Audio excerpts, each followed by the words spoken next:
How can you support the environment by voting? Let's learn together. Welcome. I'm Samantha Diliberti, founder of the social impact hub Orange You Going, and this is Progress Through Purpose. Progress Through Purpose helps you discover issues you're passionate about, like the environment, social equality, affordable housing, and more, and makes it easy for you to affect change while connecting with like-minded New Yorkers in person. Learn from experts working on the vital issues impacting the largest city in the U.S., and hear the solutions they propose. Then meet us in person. Join the OG Squad, a community of changemakers who meet to affect change together. Build new friendships, expand your network, and advance your career through civic engagement, all while uplifting our city. Learn more about the movement at orangeyougoing.com. Hey, OG Squad. Thanks so much for tuning in. Today we're speaking with Julie Tai, president of the New York League of Conservation Voters. Julie has led the league since 2018, during which time she's advocated for multiple pieces of legislation to support things like climate leadership, congestion pricing, reducing emissions from transportation and building sectors, and more. Julie previously served for more than 11 years at the New York State Department of Environmental Conservation. Julie, welcome, and thank you so much for joining us. Thank you for having me on today. So can you tell us a little bit about the League of Conservation Voters? What is your mission and the goal of your organization? Sure. So I'm actually president of both the New York League of Conservation Voters and the New York League of Conservation Voters Education Fund. And our goal is collectively between those two organizations is to educate, engage, and empower New Yorkers to be effective advocates for the environment and to make sure that we are electing for the environment, right? We work very hard to get candidates elected who prioritize the environment as part of their work in Albany or in local governments, whether that's New York City, Long Island, Westchester, or across the state. We know that we need to be putting protection of our resources like drinking water and land and fighting climate change front and center in political action, because it's really what we need to do in order for us to make meaningful change for our communities. We also work very hard to be pragmatic in our approach to advocacy, where we want to make sure that we are adopting laws that are achievable, as well as making sure that we are nonpartisan, because we believe that clean air and clean water are not partisan issues, that these are things that Republicans and Democrats and people of all political stripes can support and do support. So that is certainly something that's very important to us as an organization, because we want to make sure that we're taking action regardless of who's in charge and making sure that those elected lawmakers are prioritizing fighting climate change and conservation. That's a really big mission and a very important one given the state of the world today.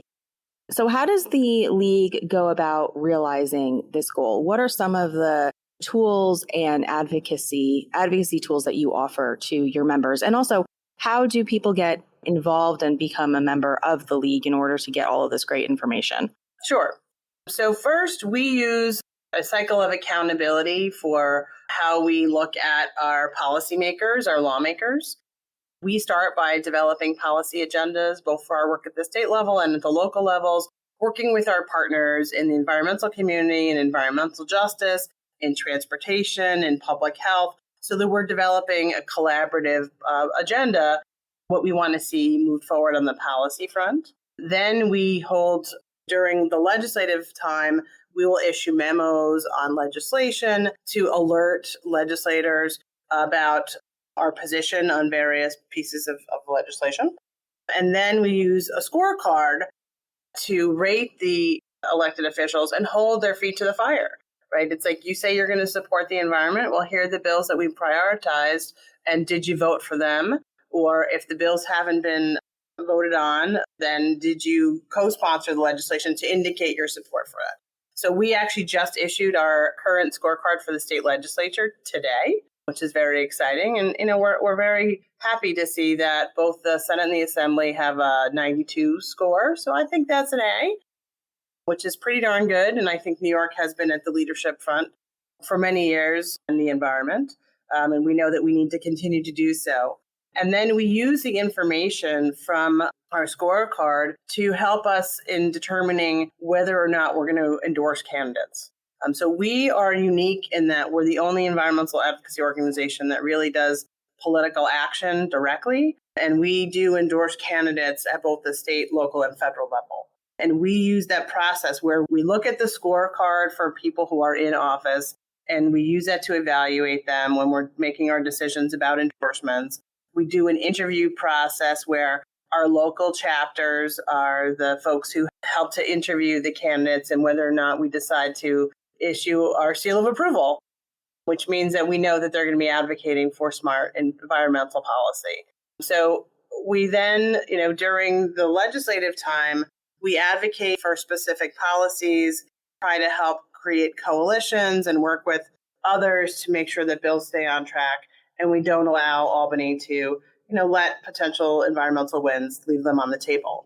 Some of the tools that we provide to our members is we have a big digital system that allows us to provide information to our members about legislation that's happening. We do a weekly newsletter called Eco Weekly on Mondays, where we give a little highlight on some issues that are happening in New York and some news items that they may not have seen specific to the environment. We issue action alerts throughout the year when it gives an opportunity for members to go directly to their elected officials and let them know they care about a legislation. Or, for example, we know what you got in your scorecard, and thank you if you got an A or a B, and no thank you if you didn't do so well on the scorecard. So that is something that we try to educate our members about what's happening with their elected officials. One of the other items that we do that I think that's relatively unique is we hold candidate forums on various races throughout the state. We don't do them for every race. If we've already taken action to endorse candidates in a race, we will not, for example, hold a candidate forum. But during the primary, for example, we held a candidate forum for a number of congressional seats, including 2 of the congressional districts on Long Island, so that voters could be educated about where candidates stand on environmental issues before they go to the ballot. And we do that in nonpartisan ways. So that's part of our civic engagement mission here at the League of Conservation Voters. And of course, we remind people to vote. It's the number one thing that you can do to act on climate change and the environment is to vote. Right? While there are actions that you and I can take as individuals, we need to do holistic things that only government can do through policy. And so really making sure that people are coming out to vote is our top mission. And so whether or not they're supporting our candidates, which obviously we hope that they do support the candidates that we've endorsed, but we want to make sure that people know when early voting starts, for example, because we just started that a couple of years ago here in New York to make it easier. People have 10 days before each of our elections where they can vote early, although it's not at the same place that they would vote normally on election day. We remind people when election day is, and we make sure that people are coming out to vote. So those are some of the tools that we provide. And of course, like everyone, we have a Facebook page and Twitter and Instagram, and we're starting to do more with using Reels as we move into this digital era. Yes, you got to reach the younger population with the Reels. So you outlined a lot, and some of it is pretty wonky. So I just want to kind of break some of that down. So from the voter perspective, people are busy, New Yorkers are busy. It's one of the reasons I created Orange You Going, is to make it easier for people to get civically engaged. And it sounds like your mission is very similar. You're doing a lot of the legwork for New Yorkers and a lot of that research. So can you talk a little bit, about what goes into, for example, the scorecard? How are you determining if a legislator is supporting the environment? Or maybe even taking a step back, how do you determine which bills are good for the environment? It sounds like a lot of heavy reading. What goes into that process? Sure. So as I mentioned, we develop a policy agenda working with our partners like the Nature Conservancy and the Natural Resources Defense Council, and We Act for Environmental Justice and Riders Alliance and a variety of other groups to help identify what are the priorities for the coming year or 2 years when it comes to local policy work. And we typically try to cover some policies in a variety of key areas, but we have priorities that are working on how are we going to get to clean water. We are always working on climate change, including what do we need to do to make our buildings cleaner? What do we need to do to clean up our transportation system? How are we getting clean energy on the ground and in the grid? We're making sure that we're protecting parks and open space. We're making sure that we're protecting public health from environmental concerns, such as lead in drinking water or chemicals like PFAS, which no one had even heard of 10 years ago, in our clothing, for example.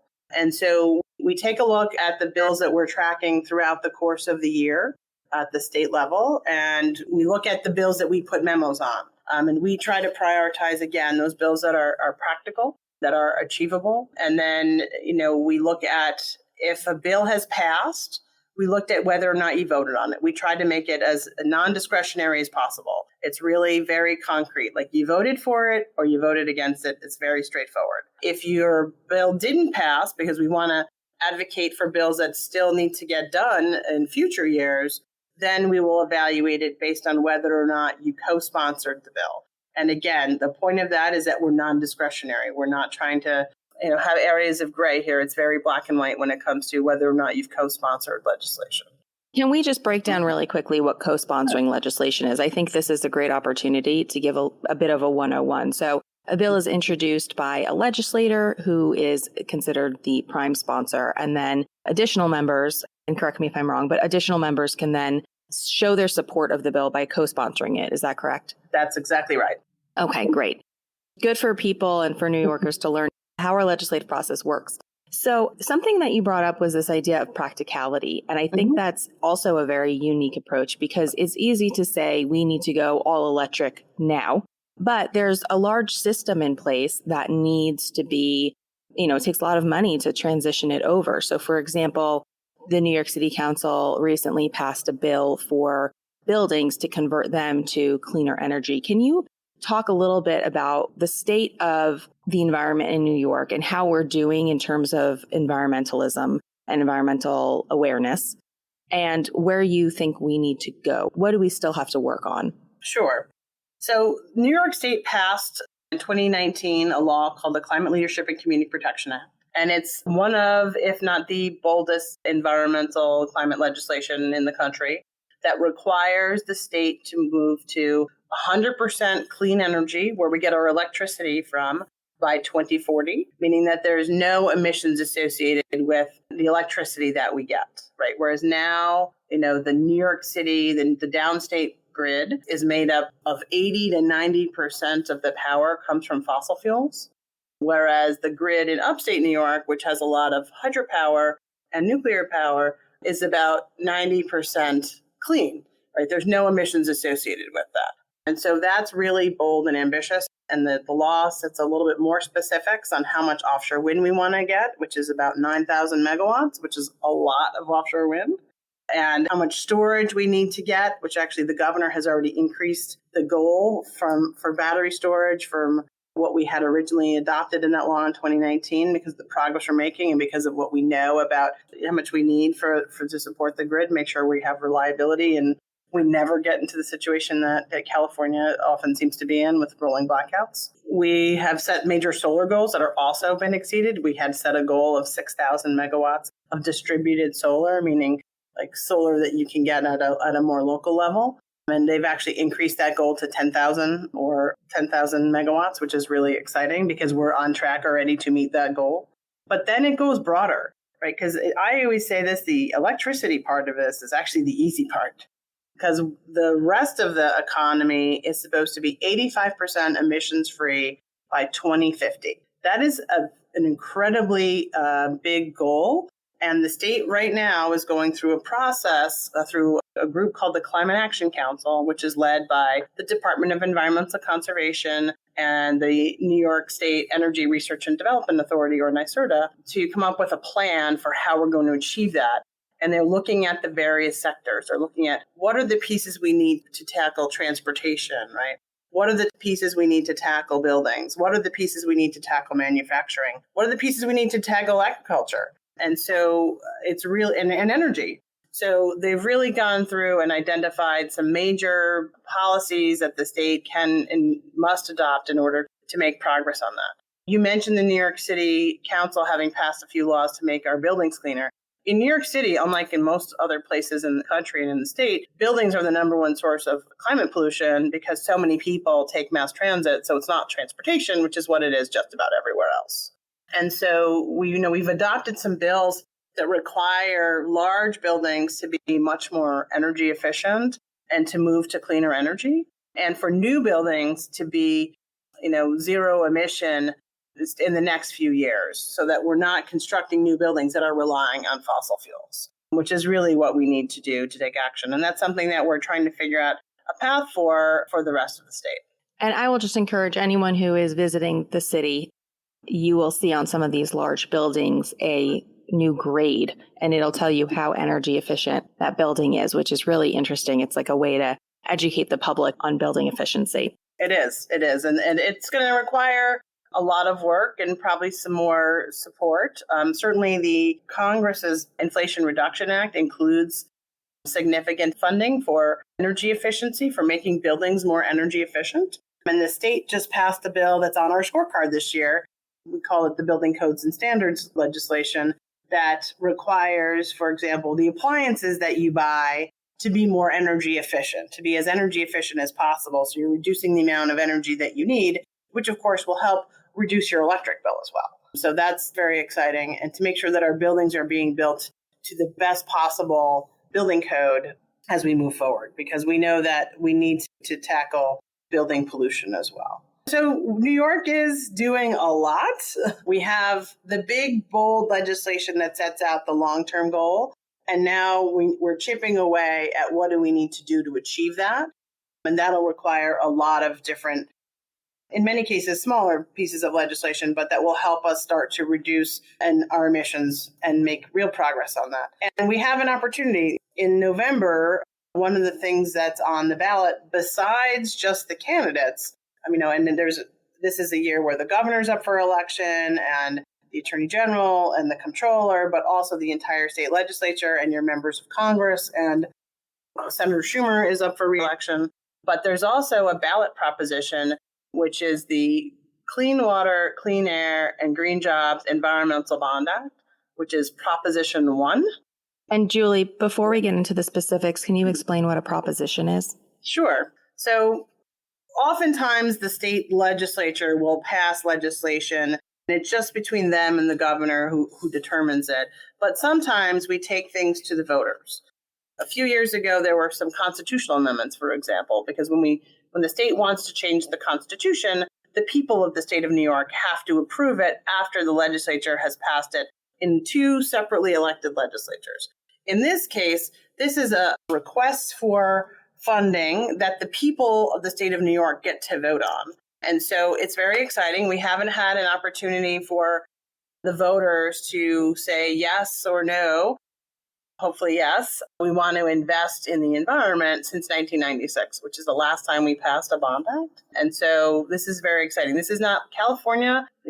They do a lot more propositions than we do. We don't have a right to referendum in here in the state of New York the way they do in California.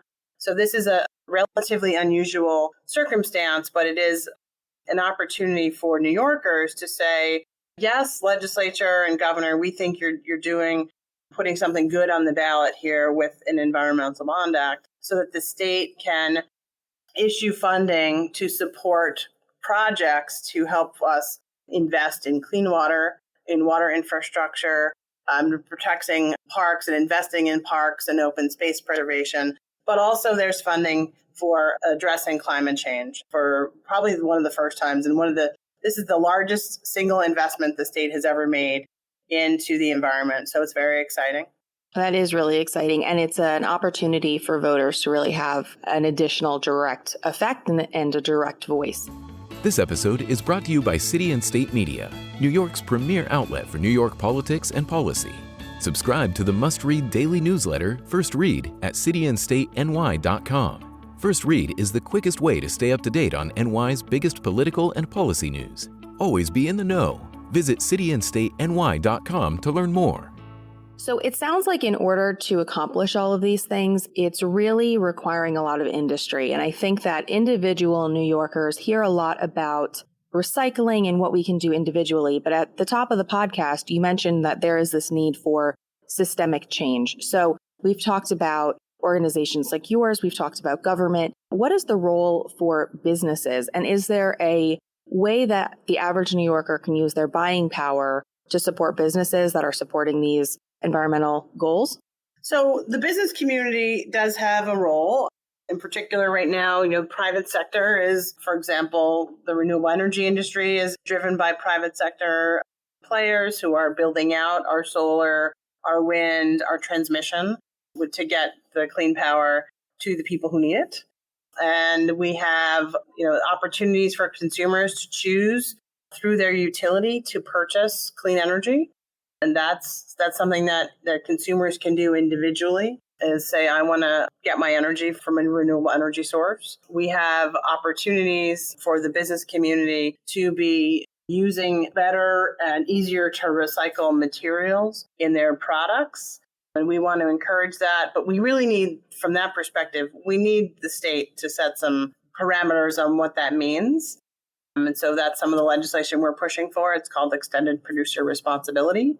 We have a program that just started, for example, this year, where now you can take all those cans of paint out of your basement or your closet and you can bring them back to be recycled. And that's something that's happening now because of an extended producer responsibility law.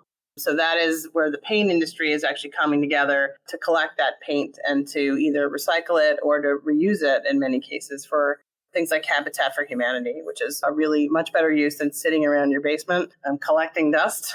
So that is something that's really exciting. There are a lot of, new companies coming online that are looking at clean, transportation, for example. Purchasing an electric car is something that we've been encouraging people through our Plug It In New York program, where through our education fund, we've been trying to educate people about some of the questions they have about electric vehicles. I myself purchased one this year because I've been telling everybody they need to get an electric car. I wanted to experience it for myself. And how is it? What's your rating? I love it so far. And, I live in New York City. I don't have a driveway. I park in a garage. My garage does not have charging. I have not yet once had what they call range anxiety, which is where you're not sure you're going to be able to get from where you are to where you need to go without being able to charge. And I've been able to charge. Yesterday I played golf and they had a charger at the golf course. So they're popping up. And that's another example of these businesses, showing up and doing what they can. So it's these little pieces. But then, of course, as you mentioned, the systemic pieces as well. Yep. No, and we need more of that. So I actually, for example, I was in Long Island last week and I was at 2 different town supervisors' offices, both of which had charging at their town halls, which is fantastic. And I said, well, we should pass some legislation to get more of these chargers in more places. And we can start with those public places like parks, where you're going to spend some time, like with your family, for example. And we want to try to encourage, places like grocery stores and some other types of places that you spend some time in to have electric vehicle charging. I know that in some cases people like it because their shoppers stay a little bit longer, buy a few more things while they're charging their vehicles. Right. That's good for purchasing power. Exactly. But certainly there's a lot more we can do. Recycling and food waste in particular is sort of one of my hot topics. The state passed a law a few years ago, a law I actually wrote before I left state government, that requires large producers of food waste. We're talking about people who generate 2 tons of food waste per week, every week for an entire year. So would that be like a restaurant? Yeah. What kind of institution does that? It could be a larger restaurant. It could be more. It's going to be like a medium to large grocery store.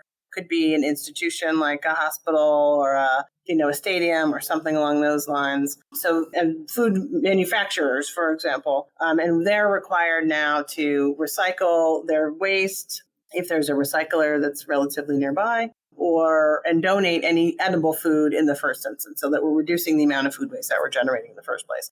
And this is something that we need to do not just to reduce the amount of waste that's going to landfill, but it's also something that we need to do to fight climate change. And so there's an opportunity there for us as consumers to do that. It's something that you could potentially do in your backyard. When I owned a home in Albany, I had a little backyard composter that was enclosed and I could turn it, and I bought it at Home Depot. It was very easy.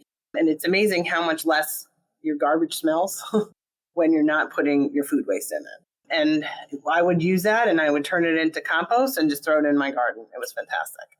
But we need to do things again, as we said at the very beginning here, we need systematic change.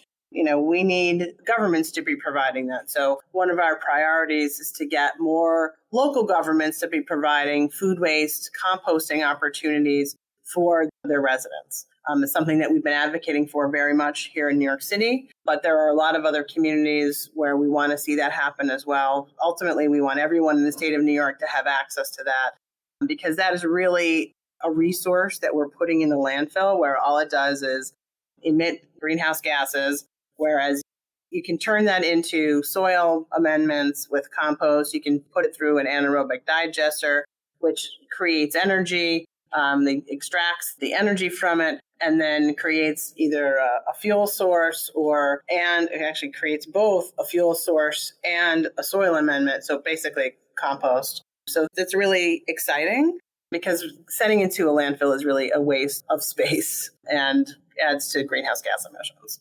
And so I've that's seen, something that we'd really like to see. Yeah, I've seen that they're coming out too with some of these smaller composting machines for apartments. So it's definitely becoming something that is more accessible.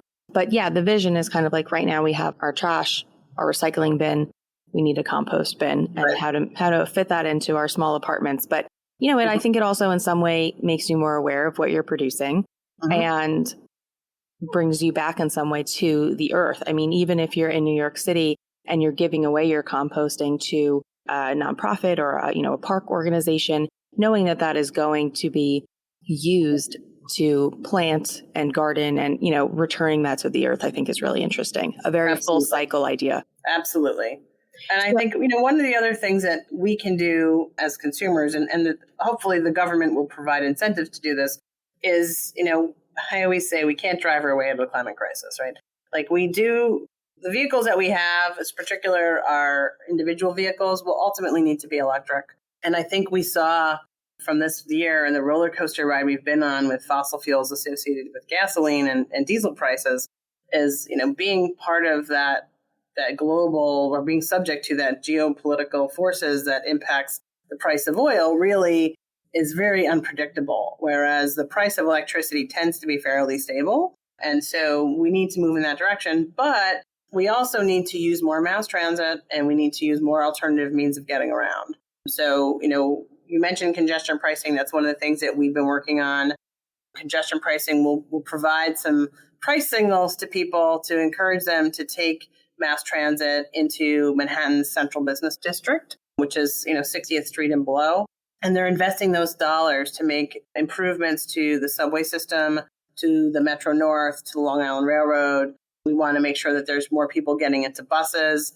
And we want those buses to be electric. And the MTA has made a commitment to move 500 vehicles to electric in this particular capital plan. And we also need to use things like micromobility. So e-bikes and e-scooters, and using those alternative means of transportation for some of our way of getting around. In the city, I have to tell you, I love City Bike. It's tremendous. It's like you don't need to worry about, locking your bike up right somewhere.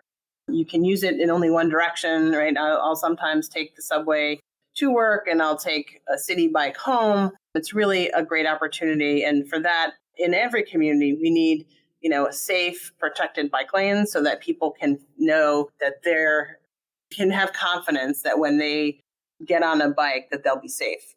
And e-bikes and e-scooters are tremendous in that they help you get there faster so you can use it for longer distances. I actually took one from my office in the financial district to the middle of Queens for an event last week. Oh, wow. That's really far.